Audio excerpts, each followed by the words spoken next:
आप देख रहे हैं एसडीएम न्यूज़। मैं हूं रियाद अंसारी। इस वक्त मैं महाराष्ट्र के ऐतिहासिक शहर औरंगाबाद से बात कर रहा हूं और आज का जो मेरा विषय है वो हमारे एजुकेशन को लेकर ही है। अभी 2 दिन के बाद नया साल 2025 शुरू होने जा रहा है और जनवरी फरवरी ये 2 महीने के बाद यानी कि मार्च अप्रैल में पूरे महाराष्ट्र में एसएससी और एचएससी यानी कि मैट्रिक और 12वीं के इम्तिहानात होते हैं। मैट्रिक और 12वीं के एग्ज़ामिनेशन होते हैं। हज़ारों लाखों तलबा स्टूडेंट्स इसमें एग्ज़ामिनेशन में हिस्सा लेते हैं। उस मौके के हिसाब से मैं ये वीडियो बना रहा हूँ। देखिए, ख़ास करके मैं ये मुसलमानों के तमाम ज़िम्मेदारान जो अपने वार्डों में सोशल वर्कर काम करते हैं, अच्छा काम करते हैं, जो समाज का दर्द रखते हैं, सब उनके नाम बना रहा हूँ कि देखिए, हमारे समाज में जो मुस्लिम बच्चे हैं वो अक्सर ही देखने में आया है कि वे मैट्रिक के बाद ड्रॉप आउट हो जाते हैं, यानी कि बस कोई पढ़ाई छोड़ देता है, 12वीं के बाद छोड़ देता है। ऐसा अगर आप ईमानदारी से अगर आंकड़ा निकालेंगे, ये बहुत बड़ा आंकड़ा है। इसके ऊपर ज़्यादा किसकी नज़र जाती नहीं।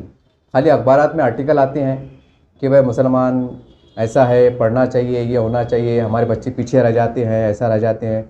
बहुत सी ऐसी बातें सामने निकल के आती हैं, लेकिन जिस मनसूबबंदी के साथ काम होना चाहिए वो हो नहीं पाता है। पूना के अंदर या नागपुर में, मुंबई में, भिवंडी में, थाने में, जो बड़े बड़े ज़िला है जहाँ पर माशाल्लाह महाराष्ट्र में ऐसे कहीं हैं 5-6 जो बड़ी सिटी कहलाती है, वहाँ पर काम हो रहा है, लेकिन पूरे महाराष्ट्र में ये देखने में नहीं आता है। सिर्फ रिवायती तौर पर बात हो जाती है, थोड़ा एहसास हो जाता है और बाद में बात ख़त्म हो जाती है। ये वीडियो बनाने का मेरा मकसद ये है कि हमारा सर्वे है कि आज महंगे का दौर है। आज अगर एक पेन लेने को जाएंगे, जो पेन कभी वक्त समझो 2 रुपये में आता था, अब 10 रुपये में आ रहा। जो पेन पहले 10 रुपये में आता था वो आज 25-30 रुपये में आ रहा। जो कंपास पहले 25 रुपये में आता था वो 100-125 रुपये में जा रहा। यानी इतनी महंगाई बढ़ गई है। और मैट्रिक का एग्ज़ाम सर पर है, 12वीं का एग्ज़ाम सर पर है।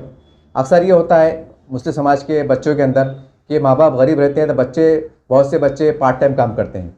कोई रिक्शा चला लेता है, कोई वालिद साहब के पान टपरी पर जाके बैठ जाता है, कोई छोटा मोटा धंधा करता है, कोई अगर ज़्यादा एक्टिव बच्चा है तो कोई इंटरनेट कैफ़े पे जाके थोड़ा बहुत 2-5 घंटे बैठता है, खोलना बंद करना, कोई छोटी मोटी दूध डेयरी पे काम करता है, कोई होटल में काम कर लेता है, कोई छोटा मोटा कारोबार कर लेता है पार्ट टाइम में। ये ऐसी बहुत सी बातें हैं और ये आंकड़ा भी बहुत बड़ा है। यानी कि जो बच्चे मतलब पूरा फोकस पढ़ाई पर होना चाहिए, वो बच्चे गरीबी के मारे, अपने हालात के मारे जो है तो पढ़ते हुए जो है तो तालीम हासिल करते हैं। चलो खैर, अच्छी बात है। लेकिन क्या होता है कि भाई 7-8 सब्जेक्ट होते हैं और एक हमारे पास नवनीत गाइड आती है। देखिए, आपको पता होगा माँ बाप को कि गाइड आती है। एक गाइड की कीमत जो है तो 80 रुपये, 85 रुपये, 150 रुपये, 200 रुपये होती है। अब 7-8 सब्जेक्ट की अगर आप गाइड लेंगे तो वो गाइड खुद अगर कुल मिला के देख लिया जाए तो 2000-2500 की गाइड आती है। और कुछ फिर वो नया कंपास, ताकि भाई जोग्राफिया है, अलजबरा है, कुछ शक्लें बनाने को आते हैं, क्योंकि साल ख़त्म होते होते बहुत से बच्चों के पास कंपास नहीं रहते हैं या कुछ सामान गुम जाता है। बहुत सी ऐसी बातें होती हैं तो प्रैक्टिस भी नहीं कर पाते हैं।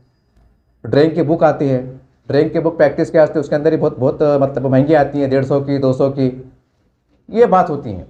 तो उसमें होता है क्या, एक घर में 2 बच्चे, 3 बच्चे और बाप रिक्शा चलाने वाला है, छोटा मोटा कारोबार करने वाला है, घर किराए का है, तो वो दिला नहीं पाते। माँ बाप बोलते बेटे मेहनत से पढ़ो, हमने मेहनत से पढ़े, तुम भी मेहनत करो।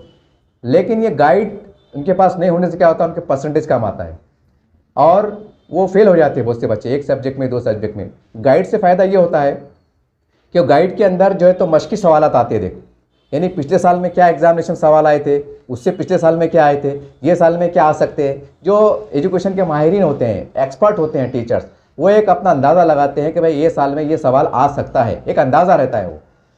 तो वो सवाल एक गाइड आती है, तो उसके अंदर क्या होता है कि पूरी गाइड का अगर हम एनालिसिस करें हर सब्जेक्ट का, तो उसके अंदर वो सवाल रिपीट हो जाते हैं, जिसका जो मार्किंग का परसेंटेज अगर निकाले तो बच्चा 50% या 55% मार्क आसानी से ले लेता है अगर उस पर स्टडी कर लिया तो।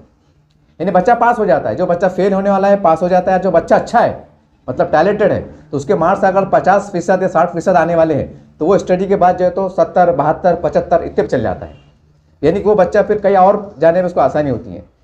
तो ये बात कहने के ऊपर छोटी लग रही है, बहुत से लोग बोलेंगे क्या यार ये क्या नई बात लाते, लेकिन ये हज़ारों की तादाद में बच्चे हैं। और कभी कभी क्या होता है कि माँ बाप चाहते हैं कि हमारे बच्चे का अगर परसेंटेज आ गया तो हम जो है तो इंशाल्लाह उसको कुछ अच्छे इसमें मतलब 12वीं के बाद को अच्छे में दिलाएंगे, भूखे प्यास रह के गरीबी से कैसे, माँ बाप के हौसले बुलंद रहते हैं। लेकिन जब बच्चे का परसेंटेज कम आता है 50, तो माँ बाप बोलते हैं भाई जान दो बच्चे ने जिसका परसेंट 50 है, अब बच्चे का मतलब माँ बाप को लगता है बच्चों का ध्यान पढ़ने में नहीं होगा, जान दो बच्चे के दिल से नहीं होगा, एक माँ बाप के दिल के अंदर ख्याल आता है। अब बच्चा क्या सोचता है यार मेरी स्टडी बराबर नहीं हुई, काम को भी जाना पड़ रहा था, स्कूल में बराबर गया नहीं है, जो भी ऐसे मसले गरीबी के हमारे बहुत मसले होते हैं।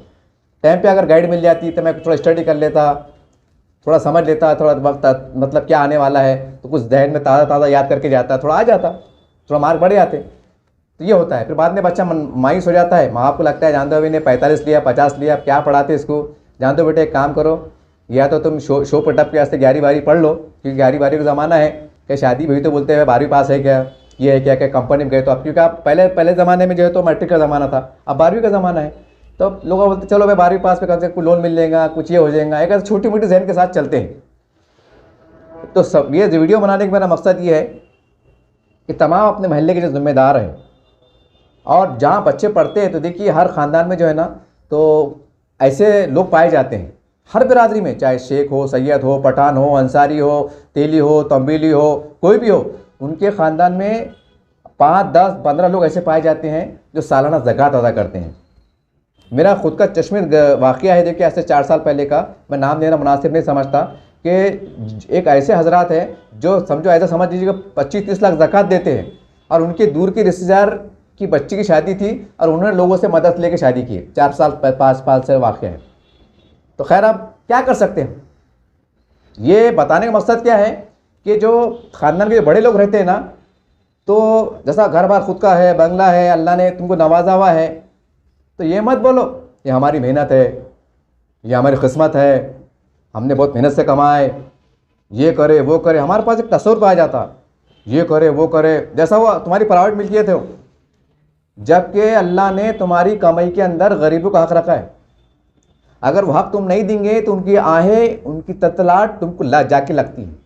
शुरुआत में लगती नहीं है, सब अच्छा लगता है, प्लेन में घूम रहे, गुवाहाटी जा रहे, बम्बई जा रहे, ये कर रहे वो कर रहे, एंजॉय कर रहे, ये कर रहे, लेकिन जब अल्लाह को मालूम रहता कि मेरे बंदे को गुआ कब देना, ये बंदा सुधर रहा नहीं ना, एकदम नशे में है, दौलत के, रुतबे के, ओहदे के नशे में, तो अल्लाह उसको कहाँ ला के पटकता, फिर अचानक ऐसा मोड़ पर ला के पटकता जहाँ उसके जीने की ख्वाहिश ज़्यादा पैदा होती, तो वहाँ हल्लू से सीने में चमक निकलती, ऐसा करके फिर वो क्या करता, फिर डॉक्टर के पास जाते, डॉक्टर बोलता अरे तुम सही टाइम पे आ गए, तुम्हारे 3 नस है ना अंदर के वाल, तुम्हारे चौकअप है, तो वो पसीने छुड़ जाते। अब वो लखपति हजरात रहते, वो बोलते डॉक्टर साहब क्या करना, तो वो हल्लू से बोलते देखो भाई वो वाल के अंदर ही हल्का भारी आता, तो अमेरिका का रहता, जापान का रहता, सुना हुआ मैंने, ये उसमें हल्के भारी आते 1.5 लाख का 2 लाख का। तो फिर उस टाइम आदमी क्या करता, अब लखपति रहता है, डॉक्टर साहब फिक्र मत करो, भारी से भारी वाल डालो, 5 लाख नहीं 6 लाख लो, लेकिन मेरे को अच्छा कर दो। फिर वाल फटता कटता ये होता, अब 4-5 लग जाते, फिर डॉक्टर बोलता अब तुमने चिकन नहीं खाना, तुमने मीठा नहीं खाना, तुमने जूस नहीं पीना, दाल का पानी पीना, मतलब ऐसी पाबंदियों के साथ फिर इलाज शुरू होता, मतलब गोलियां दवा चलते रहते।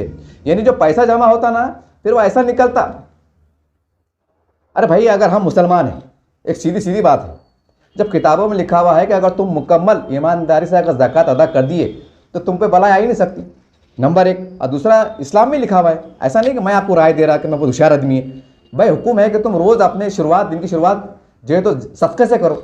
अगर सदक़े में वो तासीर है कि सिवाय मौत के कोई चीज़ आपको छू नहीं सकती, ये हदीसों में लिखा हुआ है। कोई ऐसा नहीं कि मौलाना का बयान है, अगर कोई मौलाना का बयान रहता है तो उसके अंदर ही बोलते थे नहीं वो सुन्नी है, वो अमुक है, वो शिया है, वो देवबंदी है, वो तबलीग, उसके अंदर वैसे 17 लफड़े आते थे। वो तो अल्लाह का शुक्र है कि वो हदीस में लिखा हुआ है, तो किसकी ज़रूरत नहीं थी इस पर उंगली उठाने की। यानी कि सदक़े की शुरुआत जब आप कर रहे हैं और उस हदीस में लिखा हुआ है कि सदक़े की शुरुआत करो, एक अल्लाह से तुम व्यवहार कर रहे हो, तुम्हारे जान में माल में बरकत आती, भलाई टलती। जब तुम एक तरफ सदका भी दे रहे, एक तरफ ज़कात भी अदा कर रहे, तो तुम बीमार पड़तीस नहीं। अब रहा मौत, तो मौत भी आसानी से हो जाती। कई ऐसे लोग हैं आपने देखा होगा कि यार अभी तक तो मेरे साथ में यार सागर होटल में बैठ के खाना खाए, सलीम होटल में जाके चाय पिए, और हमने शाम में पिए यार, फजर में इंतकाल होगा। सुनेंगे आपने कई ऐसे वाक़यात होते, अरे यार कल तो मेरे को मिली शादी में यार, मैं बोले घर पे आओ, अपन चाय पीएंगे, अपन ऐसा करेंगे वैसा करेंगे, और सुबह फ़ोन आ रहा है यार वो उनका इंतकाल होगा। क्यों हुआ? तो बोले हार्ट अटैक आ गया। यानी कि मौत होती चाहे, हार्ट अटैक 5-10 मिनट का रहता और आदमी निकल जाता, तकलीफ नहीं होती ज़्यादा। तकलीफ कैसा? वाला फट रहे, दिमाग की नस फट रही, प्यारलेस अटैक हो जा रहा, मुंह टेढ़ा हो जा रहा, बात करी नहीं जा रही, पहचान रही नहीं, औलाद आ रही, अब्बा मैं है ना, समझ में नहीं आ रहा, मुंह से आवाज़ टेढ़े टेढ़े लिकाड़े, समझ में नहीं आ रहा हाव बुढ़े कि नहीं बुढ़े। मतलब ऐसे ये सच्चाई के वाक़यात हैं, हाँ, ये आंखों देखिए वाक़यात है, और सैकड़ों वाक़यात है, आपने भी देखा होगा। ये बात मैं आपको झिझड़ने के वास्ते पड़ा कि जो है ना, अभी क़यामत के दौर में चले गए हम, आप जो भी नेकी हासिल कर सकते, क्योंकि अब ये नहीं बोल सकते अब हम बड़े आबिद है, हम बड़े जाहिद है, हमने 4 उम्रा करे, 2 हज करे, ऐसा करे वैसा करे, एक मुकम्मल मस्जिद तामीर करे, ख़बरस्तान बना के दे दिए, 4 गरीब बच्चों को शादियाँ कर दिए, और ऐसा बोलते हैं ना, ऐसा एक वो रहता अपने को घमंड, ऐसा हम तो इतने बड़े वो है। नहीं साहब, अगर रियाकारी का जज्बा होगा तो कसम खुदा कि तुम्हारा यहीं तुम ख़त्म हो गए। हदीसों में लिखा हुआ है कि जो अमल रियाकारी से होगा उसकी दुनिया में वाह हो जाएंगी, और ख़बर में जूते और आखिरत में भी जूते रहेंगे। ये हदीसों में लिखा हुआ है। अब मेरी तरफ से कोई मैं बयानबाजी नहीं कर रहा हूँ। हाँ, दिल से रहेंगे तो अल्हम्दुलिल्लाह आपको अल्लाह बहुत अजर अजीम से नवाजेंगा, बहुत, यानी वो क्या मुकाम रहेंगे मैं उसको बयान भी नहीं कर सकता। तो कहने का मतलब क्या है कि भाई हमारी नमाज़ों का क्या हाल है सबको मालूम है। अब मेरे को मालूम मेरी नमाज क्या हाल है। कमज़ोर है साहब, ख्याल आ जाता, खड़े नमाज में कुछ भी ख्याल आ जाता। इंसानी फितरत है साहब, इंसानी फितरत है।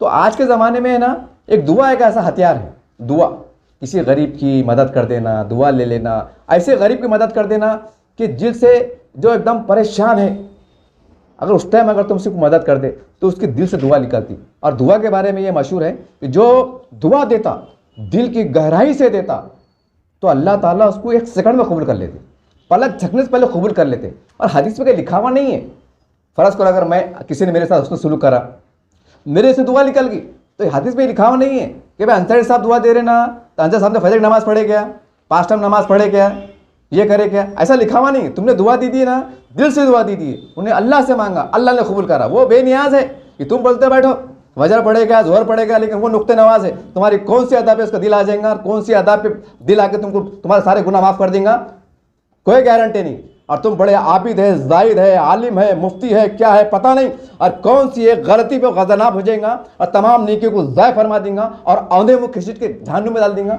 कोई गारंटी। ये भी हदीसों में लिखा हुआ है।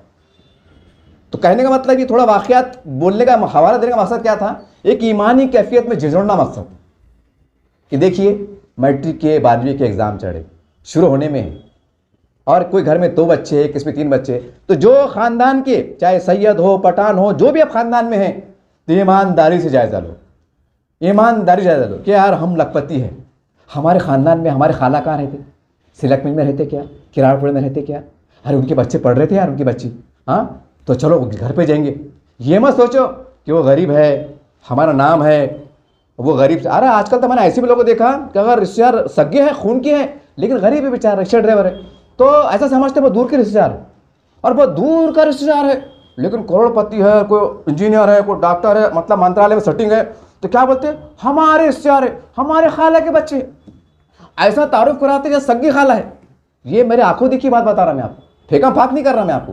कहने का मतलब क्या है कि देखो भाई अपने अपने ख़ानदान में झाँक के देखो, क्योंकि जनवरी का महीना निकले बाद जनवरी के बाद फरवरी और मार्च, यानी कि मार्च अप्रैल, यानी जनवरी फरवरी सिर्फ 2 ही महीने बीच में। तो 2 महीने में वो बच्चों को आप गाइड दिलाने का काम करो। कुछ पेन है, कुछ पेंसिल है, कुछ कंपास है, कुछ टेक्निकल क्लास के बच्चे हैं तो हो सकता है उनके पास टेक्निकल की जो एग्ज़ाम जो इंजीनियरिंग का सामान आता है वो सामान नहीं होगा, परेशान होते, प्रैक्टिस कर लेंगे तो थोड़ा ड्राइंग के ऊपर हाथ बढ़ जाता, कुछ मार्क्स बढ़ जाते, बच्चे परसेंटेज से पास हो जाते, उसके ऊपर हो सकता है कोई बच्चे कुछ आगे मुकाम पा ले। हल्के मत लो कि हम अच्छे हो गए, हमारे बच्चे डॉक्टर बन गए, अपनी बच्ची डॉक्टर बन गई, अब तो क्या करने का, अल्लाह नवाजा, क्या देखने का। ऐसा बोलते जैसा कि अपन बहुत पता नहीं हमारे वली का सिलसिला हमारा बगदाद शरीफ से मिलता, ऐसा बोलते अल्लाह नवाजा। अरे अल्लाह नवाजा नहीं है, वो आजमाइश रहती है, वो नवाजा भी आजमाइश है, छीनना भी आजमाइश है, ये भी हदीस में लिखा हुआ है। तो आपसे गुजारिश है, अपने सबसे पहले जो रिश्तेदार में जो लखपति करोड़पति लोग हैं, अल्लाह नवाजा हुआ है, कहीं मत दो साहब, मत दो। अगर तुम्हारे रिश्तेदार में अगर मुस्तहिक़ीन है ना, कसम खुदा की अगर बाहर दे देंगे ना, मैं मुफ्ती नहीं हूँ, मेरा दिल अंदर से बोलता है आपकी ज़कात कबूल नहीं होंगे साहब, आपकी मदद को मिली। ये मेरा दिल बोलता है, मेरा ज़ाती बयान है, हो सकता है गलत बोल रहा हूँ, मेरा दिल अंदर के ईमान बोलता कि अगर तुम्हारे ख़ानदान में अगर कोई मुस्तहिक़ है, अगर तुम किसी और की मदद कर रहे तो अल्लाह कहाँ से खुश होगा। तुम अपने आप को तसल्ली दे दो, अरे मैंने अरे उसको तो 20,000 दे दिया, अरे बच्ची को पलंग बिस्तर दिला दिया, और तुम्हारी खाला की बच्ची घर में बैठी हुई है और तुमने फला को चीज़ दिला दी, ठीक है वो भी नेक काम था, लेकिन सगी खाला की बच्ची या दूर की रिश्तेदार की बच्ची बैठी हुई, तुमने उसको पलंग बिस्तर नहीं दिलाया। एक मिसाल बता रहा मैं आपको, नहीं ये टटोलना पड़ेगा आपको, ये टटोलना पड़ेगा आपको कि हमारा पैसा कहाँ जा रहा है। कहीं ऐसा ना हो कि आपने 100 मस्जिद बना लिए, आपने कई हज कर लिए और आखिरत में मुकद्दमा होगा, दरबार लगेगा और कोई आपका अजीज रिश्तेदार खाला की बच्ची को खाला को दूर की मुमानी से यार वो बोलेंगे यार रब्बिल आलमीन ये मेरा भांजा था, ये मेरा मामू थे, ये मेरे हमारे ताया थे, ये लखपति करोड़पति थे, ये लोगों को ज़कात बांटते थे, अल्लाह ताला ने हमको नहीं पूछे, हमको इसलिए नहीं पूछे कि हम गरीब थे, हमको गरीब थे, हमको ऐसा बुआ आती थी गरीब की, अल्लाह ताला अब तो दुनिया फला होगी ना, अब कोई लगे नहीं, कोई वसीले नहीं, अब कोई धमकी नहीं कि हमको तुमको बाद में देख लेंगे, अल्लाह ताला अब तो इंसाफ कर। अगर अल्लाह ने उनकी सदा को सुन लिया तो अपना क्या हाल होगा, फिर क्या हाल होगा। और बाप दिन में तारे दिखे, वहीं तारे नजर आएंगे, और बाप अपनी क्या गलती होगी बोले। ये है ना, मैं देख रहा, मैं ये मुशाहिदे की बुनियाद पे बोल रहा, मैं इस पे इस्लाम तराशी नहीं है। लोग अच्छे काम भी कर रहे हैं अल्हम्दुलिल्लाह, बहुत से लोग ऐसे हैं जो हकदारों को बिल्कुल ईमान हक पहुँचा रहे, अल्लाह उनको जान में माल में सेहत में बरकत दे, उनको सलाम है। लेकिन कई लोग ऐसे लापरवाही शिकार हो रहे हैं। आज हमारे पास एक अजीब रिवायतन आ गया कि भाई चलते चलते कोई ने बनावटी बात करा, मैं भूखा हूँ, प्यासा हूँ, ये हूँ, कुछ रोटियाँ धोया, हमको दया मैं आती, झट से 50 किलो निकाल के दे देते, 100 किलो निकाल दे देते, बिला तहक़ीक़ के दे देते। मैं कई बार देख रहा हूँ कई हमारे पास ऐसे फ़कीरों की लाइन लग जाती रमज़ान के अंदर कि रोज़ के 10,000 रुपये ले आते, 10,000 ले आते। मेरा सर्वे ऐसा भी है, सबको मालूम है, नकली सफ़ीरा बन के आ जाते। अरे कहीं तो कोई अदर समाज के लोग भीख मांगे, मतलब इस्लामी लिबास पहन के आ जाते, हज़ारों लाखों रुपये चले जाते। कई वीडियो वायरल हुए 2 साल पहले। तो खैर मैं वो नहीं बोलना चाह रहा आपको, मैं आपको ये बोलना चाह रहा, जब आपको मालूम है कि हमारे रिश्तेदार में, ठीक है आप औरंगाबाद में रहते होंगे ना, हो सकता है आपकी सग्गी खाला, सग्गी मुमानी, तुम्हारा सग्गा छोटा भाई, सग्गा चचेरा भाई, सग्गा मुमेरा भाई जानने में रहता हूँ, आपको मालूम होगा हाँ यार उसके 3 बच्चे यार, किराए से रहता है यार बेचारा, वो बेचारा होटल चलाता है, पार्टी भी काम करता है, उसके फ़ोन करो आप, ऐसा फ़ोन करो, ऐसा फ़ोन करना, जानने फ़ोन लगा, हाँ बोल, अरे उस्मान क्या कर रहा भैया तू, अरे यार वो एग्ज़ाम है, तेरे बच्चे पढ़ रहे हैं, क्या है तेरे बच्चों का मामला, हाँ ना, फिर बोलता हाँ ना माम जान वो है, लेकिन अब जान तो क्या है भैया, फीस भरा कि नहीं, पैसे है कि नहीं, उनको कापिया किताब गाइड दिलाया कि नहीं। तो अरे जब ईमानदारी से बोलेंगे ना, वो खुद बोलेंगे, उसके आँख में आंसू हो जाएंगे, बोलेंगे हाँ मामू परेशान है मैं क्या करूँ, खर्दन नहीं मिला। तो उनको बोलना तेरा ऑन नंबर क्या है, ये है तेरा मोबाइल पे नंबर, हाँ ठीक है, तेरा एक काम करना, तो वो गाइडा कितनी क्या आ रही है, वो क्या आ रही है, तेरा बोल भला शाम तक, कल तक बोल भला, तेरा पूरा बोल, एक 5 पैसे कम नहीं पड़ना। उन्हें फिर फ़ोन करता कि मामू हेलो मामू, मैंने वो सर से जाकर पूछा, सर बोले कि वो तुम्हारे बच्चा मैट्रिक में 12वीं में है और वो सब गाइडा वाइडा तो सामान जो है तो तुमको जो है तो 3-3.5 हज़ार का आ रहा, 3,000 क्या आ रहा क्या, हाँ चलो ठीक है, एक काम कर, तेरा मोबाइल पर ये नंबर है क्या, चल मैं तो 5,000 रुपये मार रहा, 5,000 मार देना। अब अपनी ज़कात 50,000 निकली ना, 50,000 खट करके ऐसा मार देना, दिल में नियत करना अल्लाह मैंने ज़कात दी थी, उसको मत बोलो ना, उसको दिल लिखूंगा ना। अब तुम्हारे पास बचे 45, कैसे ढूंढो, सबसे पहले अपने रिश्तेदारी में ढूंढो, रिश्तेदारी कोटा पूरा हो गया, आस पड़ोस 40 घर का पड़ोस रहता, 40 घर के पड़ोस में, ये ज़रूर थोड़ी है अब कि हमारे रिश्तेदार नहीं है, वो जो तो जालनी से आके रह रहे, परवरी से आके रह रहे, वो तो यूपी के रहने वाले हैं, वो तो इधर से रहने वाले हैं, अंबड़ से आए हुए नहीं ना भाई, कल में एक शरीक है, इज्जतदार है, खैरतदार है, मेहनत कश है, कमा रहे खा रहे, जाके पूछो, किसी तीसरे जरिए पूछो। अरे भाई जब हम पूछेंगे नहीं, मिलेंगे नहीं, मदद करेंगे नहीं यार, वही अगर पड़ोसी कल को आखिरत में पकड़ लें, अल्लाह ताला ये मेरे बाजू रहता था, ये मैं इसके मकान से 7वें-8वें नंबर पर रहता था, इन्हें हमको कभी पूछा नहीं, ये 1,000 रुपये के जो ज़कात बांटते थे, मदरसे बनाते थे, मस्जिदा बनाते थे, हमको कभी पूछे नहीं। अगर तुम्हारा गिरावट पकड़ लेते फिर क्या करेंगे, फिर क्या करेंगे, यहाँ बोल देंगे अरे हज़रत हमको सिखा रहे गए, हमको बोल रहे गए यार तुम हो ये कर, अरे मगर अल्लाह पूछे तुम क्या करेंगे, सवाल है मेरा, मानी चलने वाला वहाँ तो दे दूर रहे सोच, ये मामला रहेगा। फिर मैं रहो या मेरा बाप रहो, फिर ऐसा नहीं है, कोई भी रहो, अल्लाह है, वो अल्लाह है, अल्लाह रब्बुल आलमीन है। ये वीडियो आपको झिझोड़ना मकसद था कि देखिए 11वीं-12वीं के एग्ज़ाम मार्च-अप्रैल में शुरू होने वाले हैं, कई हमारी बेटियां मेरी बहनें जो गरीबी में मिलते हैं पढ़ते हैं, गाइडा का दिला देंगे तो कम कम टाइम में क्या होता है, गाइड के अंदर स्टडी ज़्यादा अच्छी हो जाती है। अब वो किताब है, अब किताब में जो है तो 80 पेज है, अब 80 पेज में क्या क्या बच्ची पढ़ेंगे, क्या क्या बच्चा पढ़ेगा। वो गाइड में कैसा रहता, एक मतलब ये साल में कौन से सवाल आने वाले हैं, पिछले साल में क्या आए थे, एक 2 साल का 3 साल का उसमें ये कॉम्बिनेशन रहता। उसके अंदर बच्चा है बच्ची आज स्टडी कर लेते। अब स्टडी करने का फ़ायदा ये रहता कि वो अगर फेल होने वाला रहा तो पास हो जाता, अगर 50% लेने वाला रहा बच्ची या बच्चा 60% पे चल जाता, अगर 70 लेने वाला रहा उसकी मेहनत थी है, वो स्टडी अगर और ज़्यादा करा 80 पे चल जाता। 80 में क्या होता, उसका नंबर साइंस में लगता, फिर मेडिकल को जाता, मेडिकल कोर्स में जाता, डेंटल में जाता, मतलब जो भी है लग जाता। तो ये है, और ये इतने अजीम फ़ायदे हैं, ये हज़ारों बच्चे हैं ना साहब, हमको नहीं मालूम ना, हमको नहीं मालूम कौन से बच्चे में क्या काबिलियत है। अगर वो हमारी मदद से अगर वो बच्चा अगर डॉक्टर बन गया, हम सोच भी सकते नहीं, हम सोच भी सकते नहीं। और ऐसे कई बच्चे हैं, आप अपने रिश्तेदारों में दोस्त में डालो, तुमको खुद ऐसे कई बच्चे नजर आएंगे, अरे यार उनके अब्बा यार वो गरीब थे यार, मतलब क्या बच्चे अच्छे निकल गया माशाल्लाह, इंजीनियर निकल गया, एक डॉक्टर बन गया, ये बन गया। वो क्यों बना, बच्चों में टैलेंट था, एक जज्बा था, और सही टाइम पे कुछ अच्छे लोगों ने, नेक लोगों ने उनकी मदद कर दी, कुछ गवर्नमेंट से स्कॉलरशिप आ गई, तो मिला जुला में क्या होगा, बच्चा डॉक्टर बन गया या इंजीनियर बन गया या कोई आला मुकाम पे चलेगा। तो क्यों, तो हमको नहीं मालूम ना, चेहरे पे लिखा थोड़ी रहता पेशानी पे कि बच्चा होशियार है, बच्चे होशियार है।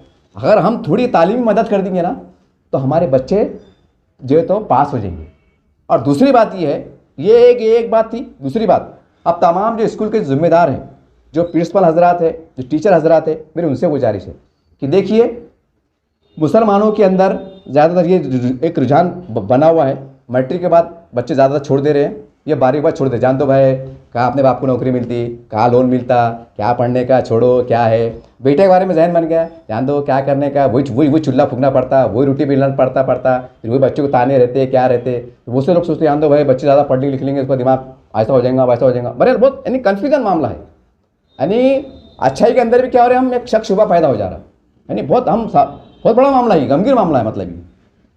तो बोलने का मतलब क्या है कि माँ बाप को बुलाओ, तुम्हारे पास 2 महीने का टाइम है। तमाम औरंगाबाद के स्कूल के जिम्मेदारान कान खोल के सुन ले, आप मेरी आपसे दसमंद अपील है, ये आपकी भी जवाबदारी बनती है कि अल्लाह ने अगर नवाजा है ना तो थोड़ा आप भी खर्चा करो, और करते हैं।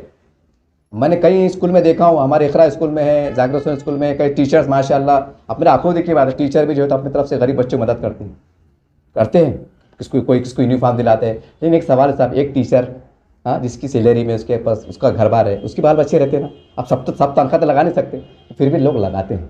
सर अल्लाह उनको और जम की जान माल में बरकत दे, कोई बदगुमानी मकसद नहीं है। तो स्कूल वालों से गुजारिश है कि ये हफ्ते के अंदर शुरुआत दे दो, आप नए साल के अंदर तमाम पेरेंट्स की मीटिंग बुलाओ, आप बुलाते हैं ना पेरेंट्स की मीटिंग बुलाओ, और उसके अंदर ITI के हमारे एक्सपर्ट रहते हैं। ITI हमारे पास देखो, मैं एक ITI के टीचर को पहचानता हूँ, प्रिंसिपल को, रिटायर, उनका नाम है शेख सलीम साहब, रिटायर है, देखो औरंगाबाद में रहते, किधर के रहते थे, बाबर कॉलोनी में। ऐसे और भी कई जो वो है ITI होल्ड, मतलब जो रिटायर हो गए, उनको बुलाओ, जिम्मेदारों को बुलाओ, और वो उनको बुला के जो है तो बच्चों जो पेरेंट्स मीटिंग रहती, यानी पूरे माँ बाप आए रहते, उनके अंदर जो ITI होल्डर जो रहते, जो टीचर रहते, उनको बोलने लगाओ कि तुम्हारा बच्चा अगर मैट्रिक बाद अगर ITI कर लेगा या 12वीं बाद अगर ITI कर लेगा तो उसके फ़ायदे ये है। अगर वेल्डर है, अगर वेल्डर सर्टिफिकेट मिल गया तो कोई कंपनी में नौकरी मिल जाती, अगर वेल्डर काम सीख लिया तो खुद की दुकान डाल सकता। वेल्डर बोलते मामूली बात नहीं, वेल्डर अगर परफेक्ट वेल्डर बन गया, आज के पीरियड में महंगे के हिसाब से 1000 रुपये उसका आदमी, अब 1000 रुपये किसको बोलते, 30,000 रुपये महीना। अब बोलो, और फिर वक्त के साथ फिर बड़े बड़े लोग सलाम करते, अरे ओ मियाँ सलीम मियाँ कर दो ना। और सलीम मियाँ है मैट्रिक पास और जो है तो वेल्डर सीख लिए, लेकिन अल्लाह ने एक सलाहियत का मालिक बनाया, ऐसा टाका मारता पट्ठा कि बड़े बड़े डॉक्टर इंजीनियर आते, अरे क्या सलीम मियाँ कब से खड़े, हम कार लेके आए, कहाँ गए थे आप? तो सलीम मियाँ बड़े, अरे सेठ, अरे साहब सर मैं खाना खाने गया था। हाँ बेटा क्या है तुम्हारा मतलब, यानी हुनर सीखने के बाद देखो क्या सलाहियत कि बड़े बड़े लोग अदब से बात करें, अरे मियाँ हमको गेट बनाने का है, हमारा ज़रा अच्छा बनाओ, डिज़ाइन का बनाओ, तुमको क्या पैसे लगते लोग, यानी इज्जत भी मिली, शोहरत भी मिली, सम्मान भी मिला, माल भी मिला, हक हलाल का मिला। तो बोलने मतलब क्या है कि तमाम टीचर्स है ना, इस पर फोकस करो, इस पर जद्दोजहद करो। ये मत बोलो अरे यार जान दो कहाँ बुलाते, अब क्या करना, नहीं सुने तो क्या करेंगे, ये मत बोलो। ये माहौल दिखना चाहिए तमाम स्कूल के अंदर, स्पेशल बुलाओ और बोलना भाई देखो जो माँ बाप गरीब हैं, आपको लगता है कि आप पढ़ाने वाले नहीं हैं, तो खुदा के अल्लाह रसूल के वास्ते जो है तो आप अपने बच्चों को मैट्रिक के बाद ITI के अंदर 1 साल का कोर्स है, 2 साल का कोर्स है, कुछ कोर्स 1 साल के रहते हैं, कुछ कोर्स 2 साल के रहते हैं। वो करने के बाद आपको जो है तो अप्रेंटिसशिप बोल के कंपनी बुलाती। कंपनी के अंदर आपको 1 साल कंपनी वाली कोई भी जो है तो कंपनी वाली जो क्या करते, ट्रेनिंग को बुलाते।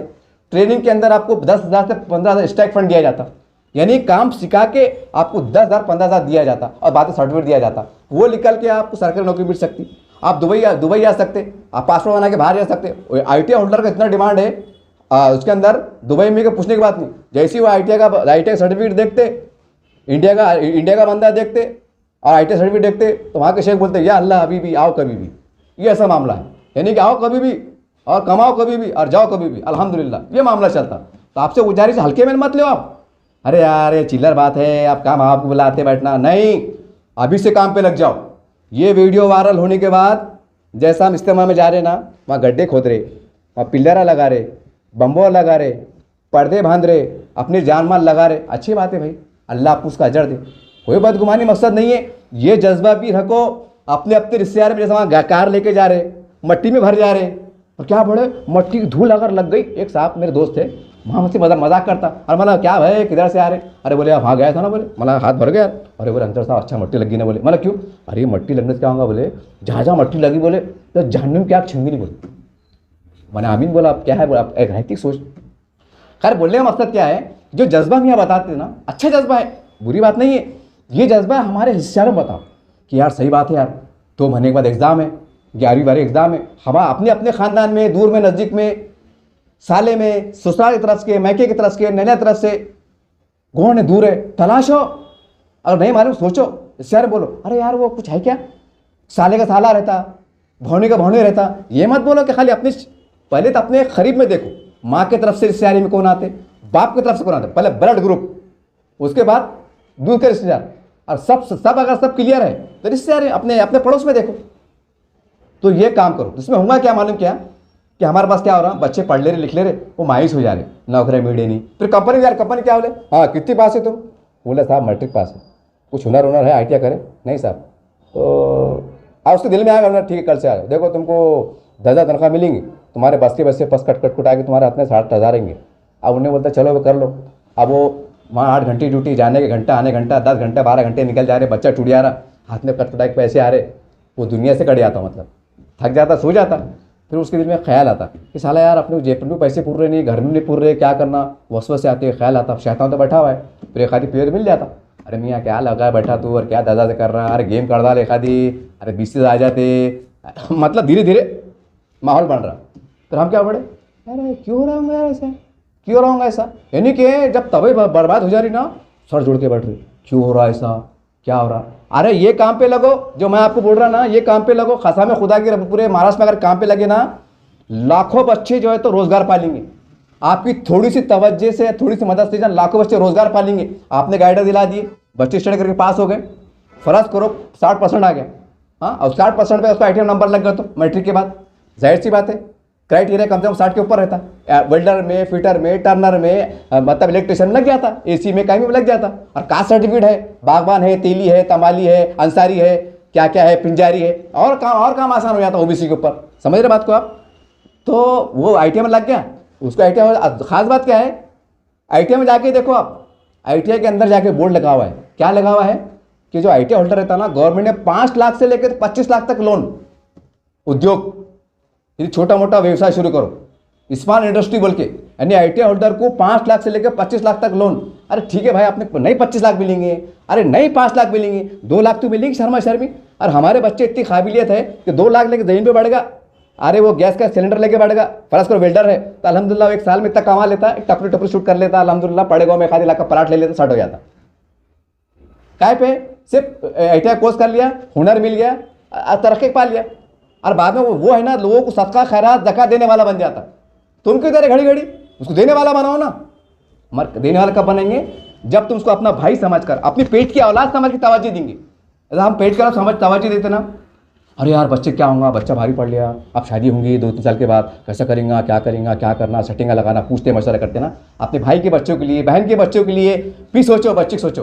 बेटियाँ हमारी, जो मेरी बहनें हैं, अरे 12वीं के बाद कई ऐसे मेडिकल कोर्स है, नर्सिंग कोर्स है, अल्हम्दुलिल्लाह इतने अच्छे कोर्स हैं, वो 2 साल के कोर्स रहते और पर्दे गोशे के साथ रहते, एहतमाम के साथ खिदमत खल्क में आता हो। 2 साल का कोर्स अगर बच्ची ने मेरी बेटी ने, बहन ने कर ली, यकीन मानो कि वो सर्टिफिकेट आ जाता, कोई भी बड़े हॉस्पिटल में इसको जॉब मिल जाता, 15,000 तनख्वाह मिलती, अल्हम्दुलिल्लाह मियाँ बीवी कमाते खाते खुश रहते। अल्लाह ना करे भाई जिंदगी में टूट फूट होती, तलाक हो जाती, लफड़े हो जाते। हाँ खरा सुरा गरीब माँ बाप है, बेटी आके बैठ गई, लेकिन बेटी नर्सिंग कोर्स पास करी हुई है, तो क्या करते फिर, 1-2 बच्चे आ गए हाथ में, मतलब 2 बच्चे के बाद तो तोड़ टुकड़ा हो रहा, ये तमाशे हो रहे, तो फिर वो बेटी का हौसला नहीं, मैंने कोर्स करी हुई हूँ, खाली किसी से मशवरा करके, वसीले से, जान से पहचान के एक हॉस्पिटल में जाती, वहाँ नर्स बन के लग जाती, वो सिलेंडर लगाना, ये करना, अल्हम्दुलिल्लाह एकदम 1 नंबर काम होता, माँ बाप को सहारा हो जाता, बच्चों को सहारा हो जाता, एकदम बेहतरीन।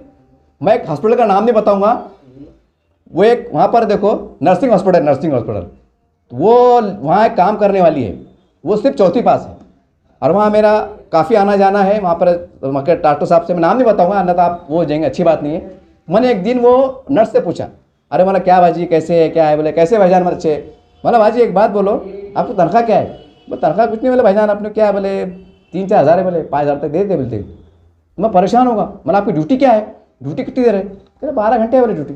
अरे बाप रे 12 घंटे, और 12 घंटे में तुम 5,000 रुपये तुम कैसा पढ़ते, तुम्हारे बच्चे कितने, तो बोले हमारे भाईजान क्या काम करते, नहीं बोले वो पीते थे खाते थे छोड़ दिए, बोले 2 बच्चे, बोले मैं बच्चों को पाल रही, बोले और मेरे बच्चे को इंग्लिश मीडियम पढ़ा रही, बोले। और मैं एकदम चौंक गया, अरे बाप रे मौला, 5,000 तनख्वाह, घर किराए का, 2 बच्चे, तलाक, मतलब बैठ की घर में तलाक होगी जो भी है, और अपने बच्चों को इंग्लिश मीडियम पढ़ा रही, तो मैं दिमाग काम नहीं कर रहा ना कि सर हम इतने कमाने वाले, हम परेशान हो गए, हम परेशान है कि साला टाइम पड़ा, हमको घर किराए देने का रहा था 200 लेना पड़ता कि भैया तू अगले हफ्ते में देता, हम इतने बुरे हाल पे आ जाते, फिर ये औरत जात हो के अपने बच्चों इंग्लिश मीडियम पढ़ा रही, तो मेरे को रह नहीं गया। मैंने बाजी 5,000 तनख्वाह बोले आप, घर किराए का बोले आप, तो फिर आप कैसा पुरता कैसा, तो फिर उन्होंने बोले नहीं, बोले भाईजान बात ऐसी है, बोले अपना कैसा है, बोले अपन नर्सिंग में, बोले अपन बोले अल्हम्दुलिल्लाह, बोले अपन 8-10 साल से है, बोले आपने सब सीख लिया, बोले अपन ने वो सिलेंडर लगाना, पट्टिया करना, ये करना वो करना। अब क्या होता, बोले आप किसको पहला लड़का होता, माँ बाप खुशी में रहते, माँ बाप क्या बोलते, वो अपने खाला और बाजी एक काम करो ना, देखो हमारी बेटी है ना नाजुक है, ज़रा एक काम करो, ज़रा उसको टाइम टाइम पानी को पूछो, चाय का देखो, ज़रा पास खड़े रहो, ज़रा तसल्ली दो, ये लो 1,000 रुपये, ये लो 500 रुपये।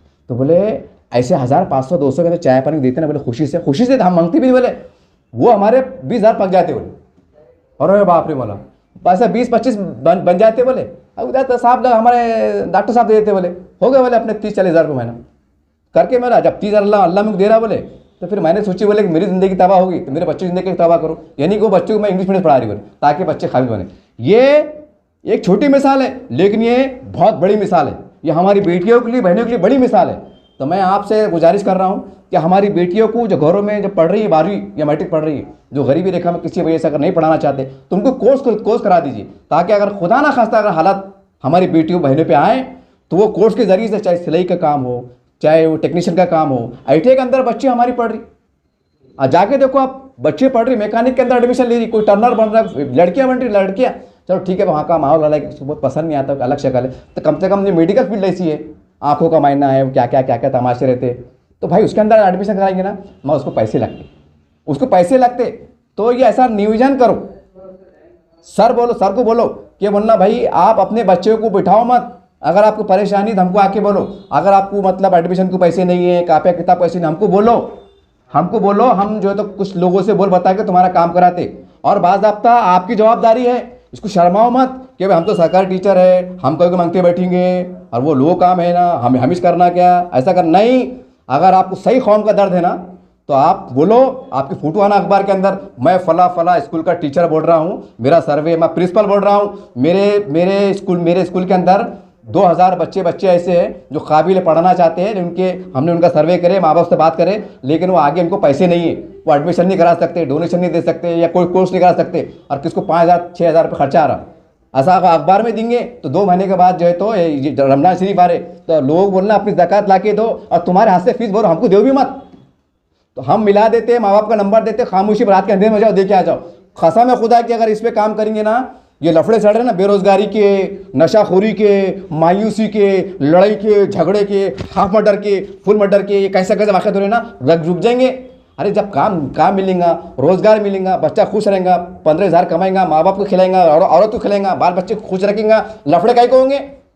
इसके ऊपर काम करो, इसके ऊपर काम करेंगे ना, ये ओरिजिनल बात बोल रहा मैं आपको मिला सकता, झुला सकता, मेरा बहुत खतरनाक सर्वे। और तो सर्वे नहीं है, जब लॉकडाउन लगा जब से सर्वे, ऐसे ऐसे सर्वे मेरे पास कि मैं बड़ा अच्छे अच्छे एक्सपर्ट को फेल कर सकता। चैलेंज कर रहा, चैलेंज मेरे साथ चलो, आपकी अकल हो जाएगी। साला हम इतनी सुसाइड चला रहे, इतने बड़े हम बड़े बड़े ये खार वो खार क्या क्या हम जो उद्योग चला रहे, सोच चला रहे, लेकिन ये बंदा ये अंसारी, और क्या गजब का इसके पास जो है जानकारी यार, क्या सर्वे रिपोर्ट है यार, और वो भी ओरिजिनल। अरे हमारे से मदद लो ना, हमको बुलाओ, हम मिलाते, हम जरिया बातें हमारे हाथ में मत दो। कौम के बेटियों को, कौम के नौजवानों को जरा बढ़ा दो, पढ़ा दो, जागरूक बना दो। 2 महीने बचे हुए हैं, मतलब मार्च के अंदर 11वीं अपने मैट्रिक और 12वीं एग्जाम होते हैं, उसके बाद एडमिशन शुरू होते हैं। तो अपनी जो है ना, और ये भी सुन लो, अब बोलेंगे यार, बोल चलेंगे अरे रमजान तो बहुत दूर है यार। मैंने कहा एक मुफ्ती साहब से मैंने बात करा था, काफ़ी पुरानी बात है, उन्होंने बोले थे अंजर साहब अगर कुछ हालात ऐसे हैं तो पेज की ज़कात भी दे सकते। जैसे मेरे साथ मैं, मेरी ज़कात निकलते 50,000, एग्जाम्पल दे रहा हूँ, लेकिन मेरे सामने लफड़ा आ गया, मेरी भांजी भतीजी दूर की उसका एडमिशन मसला आ गया, उसको लग रहा है समझो 14-15,000 एक मिसाल तौर पे, और मेरी ज़कात बनती 50,000, 15,000 खामोशी में लाख देना और कापी में आके लिख लेना कि भाई मैंने 15,000 रुपये ज़कात की नीयत से दे दिया। अब बच्चे 35, अब तुम्हारा इख्तियार है, ढूंढो तलाशो और सही जगह पहुँचाने की कोशिश करो, दे दो ना। अरे सही टाइम पे ज़कात देंगी ना, वो बच्ची वगैरह पहले खड़ोगी ना, तुम्हारे 15,000 से अगर बच्ची अगर डॉक्टर बन गई, कंप्यूटर बन गई, नर्स बन गई ना, तो वो खुद कफील हो जाएंगी, कौम का नाम रोशन करेंगी। और हालात ख़राब होंगे ना, फिर अलग तरह से नाम रोशन होता, पेपरों में आ जाता, फिर क्या बोलते हैं वो, क्यों हो रहा है यार, कैसे हो रहा है यार। मेरे को कभी कभी हैरत होती है यार कि इतने पढ़े लिखे लोग, सोसाइटी के जिम्मेदार लोग है, और कौन सी धुन में चढ़े, कौन से नशे में चढ़े, मैं समझ में नहीं आता। अब आप बोलेंगे जनाब तुमको बोल के करना क्या है, तुम इतने बातें कैसा कर रहे हैं। अरे सैकड़ों सैकड़ों आकर मैं बताने तैयार है ना, मेरे सामने कई ऐसे केसेस आए हुए हैं, तो मैं उनको हडल करूँ कैसा, आपको बुलाऊँ ना, और हमसे काम लो, हम देते कौम के नाम पे 2-3 घंटे फ्री में, जरिया बनते, माविन बनते, तुम्हारा पैसा सही जगह पहुँचे इसकी कोशिश करते, तुम्हारे ईमानदारी से चेक करो, बात करो। और क्या बोलेंगे, हमको थोड़ी बड़े हमको दे दो, हम ले आके देते खामोशी में, नहीं तुम्हारे हाथ से दो। बहरहाल ये बातें थी मार्च को और 12वीं एग्ज़ाम को लेकर, अहम बुनियादी बातें थी। खुदारा इस पर काम कीजिए। कई गरीब हमारे जो मुस्तहिक़ीन जो है, जो ज़कात के दायरे में आते, गरीबी में आते, मेरी बेटियां, मेरे नौजवान नस्लें, उनकी मदद का ज़रिया बनेंगे आप, वो खुद कफील बनेंगे, रोज़गार देने वाले बनेंगे। आज लेने वाले बन रहे, कल इंशाअल्लाह कल ज़कात खैरात देने वाले बनेंगे। इसको हल्के में बना ले, इसके ऊपर और अच्छे अंदाज से क्या कर सकते हैं आप, करने की कोशिश करें। ये आपसे एक दर्दमंद एक अपील है। उम्मीद करते हैं कि आप जागेंगे और कल से काम पे लग जाएंगे। देखते रहिए आप SW चैनल। जय हिंद, जय महाराष्ट्र। अस्सलामु अलैकुम वरहमतुल्लाहि वबरकातुहू।